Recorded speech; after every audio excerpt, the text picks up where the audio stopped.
Assalamualaikum warahmatullahi wabarakatuh. Perkenalkan, nama saya Eva Rifana Pananda dengan NIM 151421009. Baik, pada kesempatan kali ini saya akan membuat video bab 8 tentang lingkungan sebagai sumber media pembelajaran di sekolah dasar dengan mata kuliah Media dan Sumber Belajar. Dosen pengampu Bapak Dr. Rustam I. Husain SPD, MPD. Saya berasal dari kelas 5A PGSD. Oke, jadi untuk itu langsung saja kita simak video berikut ini. Dalam Kamus Umum Bahasa Indonesia atau KUBI, lingkungan diartikan sebagai bulatan yang melengkungi atau melingkari. Pengertian lainnya yaitu sekalian yang terlingkung di suatu daerah. Dalam Kamus Bahasa Inggris, peristilahan lingkungan ini cukup beragam. Di antaranya adalah istilah circle, area, surroundings, sphere, domain, range, yang artinya kurang lebih berkaitan dengan atau segala sesuatu yang ada di sekitar atau di sekeliling kita. Dalam literatur lain disebutkan bahwa lingkungan merupakan kesatuan ruang dengan semua benda dan keadaan makhluk hidup, termasuk di dalamnya manusia dan perilaku serta makhluk hidup lainnya. Lingkungan itu terdiri dari unsur-unsur biotik atau makhluk hidup, abiotik atau benda mati, dan budaya manusia sendiri. Nah, lingkungan secara umum adalah kondisi fisik yang mencakup keadaan sumber daya alam seperti tanah, air, sumber surya, mineral, serta flora dan fauna yang tumbuh di atas maupun di dalam lautan. Secara singkat, definisi lingkungan secara umum adalah segala sesuatu yang ada di sekitar manusia dan mempengaruhi perkembangan kehidupan manusia. Kata media berasal dari bahasa Latin yang merupakan bentuk jamak dari medium yang secara harfiah berarti perantara atau pengantar, yaitu perantara antara pengirim pesan dan penerima pesan. Nah, istilah media pembelajaran memiliki beberapa pengertian, di antaranya sekarang menurutnya media pembelajaran adalah teknologi pembawa pesan yang dapat dimanfaatkan untuk keperluan pembelajaran. Media juga sering diartikan sebagai sarana komunikasi untuk mengantarkan pesan. Dalam pembelajaran, media digunakan untuk membantu pemahaman siswa dalam mencapai tujuan pembelajaran. Gegne menyatakan bahwa media pembelajaran adalah berbagai jenis komponen dalam lingkungan siswa yang dapat merangsangnya untuk belajar. Nah, media pembelajaran adalah segala bentuk dan saluran yang digunakan orang untuk menyalurkan pesan ataupun informasi. Nah, adanya interaksi secara langsung dengan lingkungan dalam pembelajaran akan memberikan dampak positif pada proses pembelajaran. Peserta didik yang pasif selama pembelajaran biasanya akan lebih terlibat dalam proses pembelajaran saat terjun ke lingkungan. Contohnya, saat peserta didik mempelajari pengolahan sampah di lingkungan sekolah secara langsung. Nah, kemudian peserta didik itu bisa membedakan macam-macam sampah di lingkungan yang ada, maka akan dapat menemukan rasa cinta terhadap kebersihan. Dengan memanfaatkan lingkungan, sekolah sebagai media belajar, peserta didik melalui kegiatan penanaman dan penghijauan, kemudian mengaplikasikan teknik reproduksi buatan, membuat pupuk kompos dari sampah yang terdapat di sekolah, tata kelola lingkungan, budaya tanaman, ciri tanaman ataupun hewan, dan komponen ekosistem. Dengan pembelajaran seperti ini, peserta didik akan dapat menumbuhkan rasa cinta terhadap kebersihan di lingkungan sekolah atau di lingkungan tempat tinggal. Dengan memanfaatkan lingkungan sebagai media pembelajaran, banyak manfaat bagi peserta didik maupun guru itu sendiri.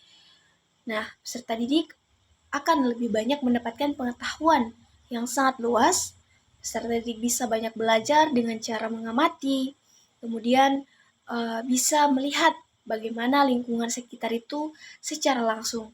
Dan peserta didik juga bisa mengamati ataupun melihat fenomena-fenomena apa saja yang terjadi di lingkungan sekitar mereka. Tujuan pemanfaatan lingkungan masyarakat sebagai sumber belajar adalah untuk mengupayakan agar terjadi proses komunikasi atau interaksi antar sekolah, khususnya para siswa dan masyarakat. Interaksi yang baik akan menemukan saling pengertian antara kedua pihak, sehingga miskomunikasi tidak akan terjadi. Harapannya adalah terjadinya peningkatan relevansi antara kurikulum sekolah dengan kebutuhan masyarakat.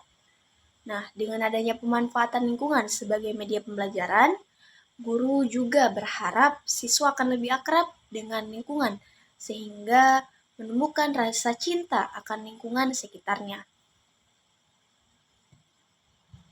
Nah, menurut Ervina 2015 menyebutkan bahwa manfaatkan lingkungan sebagai media pembelajaran memiliki beberapa keunggulan, antara lain yang pertama yaitu menghemat biaya, kemudian memberikan pengalaman yang nyata kepada siswa, kemudian karena benda-benda tersebut berasal dari lingkungan, siswa maka benda-benda tersebut akan sesuai dengan karakteristik dan kebutuhan siswa.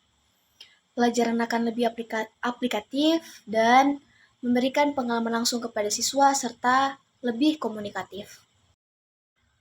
Menurut Sujana tahun 2010, lingkungan sebagai media pembelajaran dapat dibedakan antara lain yaitu lingkungan alam, lingkungan sosial, lingkungan buatan.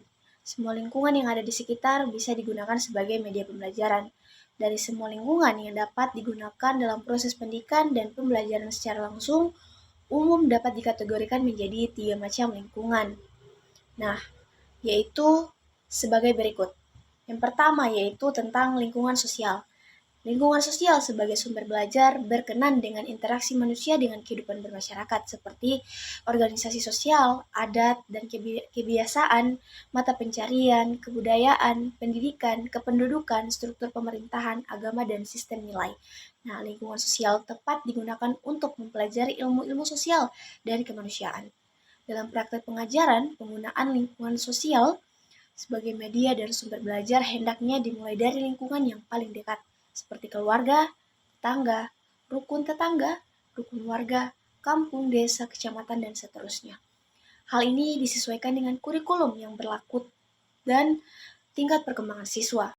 Yang kedua yaitu lingkungan alam. Lingkungan alam adalah segala sesuatu yang sifatnya alamiah, seperti keadaan geografis, iklim, suhu, udara, musim, curah hujan, flora, tumbuhan, fauna, ataupun hewan. Sumber daya alam itu terdiri dari air, hutan, tanah, batuan, dan lain-lain. Nah, aspek-aspek lingkungan alam tersebut dapat dipelajari secara langsung oleh para siswa melalui cara-cara tertentu. Mengingat sifat-sifat dari gejala alam relatif tetap tidak seperti dalam lingkungan sosial, maka akan lebih mudah dipelajari para siswa. Siswa dapat mengamati dan mencatatnya secara pasti, dapat mengamati perubahan-perubahan yang terjadi, termasuk proses dan sebagainya. Gejala lain yang dapat dipelajari adalah kerusakan-kerusakan alam. Nah, termasuk faktor penyebabnya seperti erosi, pengundulan hutan, pencemaran air, tanah, udara, dan sebagainya. Dengan mempelajari lingkungan alam, diharapkan para siswa dapat lebih memahami materi pelajaran di sekolah serta dapat menemukan cinta alam, kesadaran untuk menjaga dan memelihara lingkungan, turut serta dalam menanggulangi kerusakan dan pencemaran lingkungan, serta tetap menjaga kelestarian kemampuan sumber daya alam bagi kehidupan manusia. Contohnya, dalam pembelajaran IPA, siswa diminta mempelajari lingkungan alam di tempat tinggalnya. Siswa diminta mencatat dan mempelajari suhu udara, jenis tumbuhan, hewan, batu-batuan, kerusakan lingkungan, pencemaran, dan lain-lain.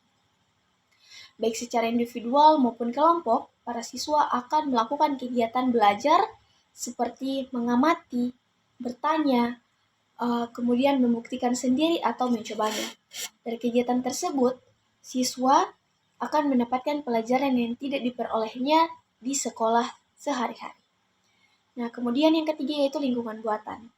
Lingkungan yang ketiga adalah lingkungan buatan. Nah, kalau lingkungan alam bersifat alami, sedangkan lingkungan buatan adalah lingkungan yang sengaja diciptakan atau dibangun manusia untuk tujuan-tujuan tertentu yang bermanfaat bagi kehidupan manusia. Nah, lingkungan buatan antara lain adalah irigasi atau pengairan, bendungan, kebun binatang, perkebunan, penghijauan, dan pembangkit tenaga listrik. Siswa dapat mempelajari lingkungan buatan dari berbagai aspek seperti prosesnya, pemanfaatannya, fungsinya, pemeliharaannya, daya dukungannya, serta aspek lain yang berkenaan dengan pembangunan dan kepentingan manusia serta masyarakat pada umumnya.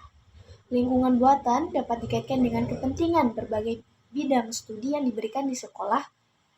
Ketiga lingkungan tersebut dapat dimanfaatkan sekolah dalam proses belajar mengajar melalui perencanaan seksama oleh para guru, bidang studi di luar jam pelajaran dalam bentuk penugasan kepada siswa, atau waktu khusus yang sengaja disiapkan pada akhir semester atau pertengahan semester. Ketika lingkungan ditempatkan sebagai media atau sumber belajar pada bidang studi yang relevan, maka akan memperkaya materi pengajaran, memperjelas prinsip dan konsep yang dipelajari dalam bidang studi, dan bisa dijadikan sebagai laboratorium belajar para siswa. Kelebihan dan kelemahan penggunaan lingkungan sebagai media pembelajaran di sekolah dasar. Membawa kelas atau para siswa keluar kelas dalam rangka kegiatan belajar tidak terbatas waktu, artinya tidak semua memakan waktu yang lama. Tapi bisa saja dalam 1 atau 2 jam pelajaran bergantung kepada apa yang akan dipelajari dan bagaimana cara mempelajarinya. Banyak keuntungan yang dapat diperoleh dari penggunaan lingkungan sebagai media pembelajaran antara lain, kegiatan belajar lebih menarik dan tidak membosankan dibandingkan duduk di kelas selama berjam-jam, sehingga motivasi belajar siswa akan lebih tinggi. Ada hakikat belajar akan lebih bermakna sebab siswa dihadapkan langsung dengan situasi dan keadaan yang sebenarnya atau sifatnya alami. Nah, bahan-bahan yang dapat dipelajari lebih kaya, serta lebih faktual sehingga kebenarannya lebih akurat. Nah, kegiatan belajar lebih komprehensif dan lebih aktif sebab dapat dilakukan dengan berbagai cara seperti mengamati, bertanya, atau wawancara, membuktikan, mendemonstrasikan, serta menguji fakta. Selanjutnya, sumber belajar menjadi lebih kaya sebab lingkungan yang dapat dipelajari sangat beraneka ragam seperti lingkungan sosial, lingkungan alam, lingkungan buatan, dan lain-lain. Nah, yang terakhir yaitu siswa juga lebih dapat memahami dan menghayati aspek-aspek kehidupan yang ada di lingkungannya sehingga dapat membentuk pribadi yang tidak asing dengan kehidupan di sekitarnya, serta dapat memupuk rasa cinta dan rasa cinta akan lingkungan. Selain memiliki beberapa kelebihan seperti yang disebutkan di atas, lingkungan sebagai media pembelajaran juga memiliki beberapa kelemahan. Di antaranya, yaitu tidak seperti pelajaran di dalam kelas, pelajaran antar luar kelas harus disiapkan secara matang, karena jika kurang persiapan sebelumnya akan menyebabkan ada kesamaan ketika pembelajaran berlangsung. Kemudian adanya anggapan belajar dengan lingkungan memerlukan waktu yang relatif lama. Padahal pelajaran cukup dilakukan selama beberapa menit saja, kemudian dilanjutkan di kelas. Nah, banyak guru yang masih berpandangan sempit bahwa belajar hanya dilakukan di dalam kelas. Namun di balik kelebihan dan kelemahan dari lingkungan sebagai media pembelajaran tersebut, alangkah baiknya apabila seorang guru dapat memanfaatkan lingkungan dengan semaksimal mungkin sehingga mengoptimalkan media lingkungan tersebut dan dapat meminimalisir kekurangan-kekurangan yang mungkin terjadi dalam proses belajar mengajar.